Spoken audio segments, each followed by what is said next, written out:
So, good morning mga brody. Nandito ako ngayon sa Globe.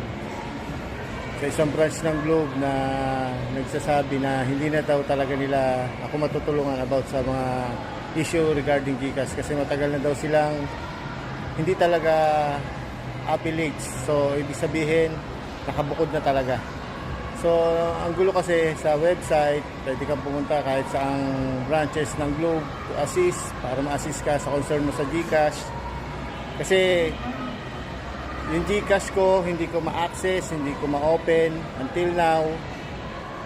Hindi ko siya magamit. Yung kaya lang ako nakakaroon ng communication kay GCash right now through email.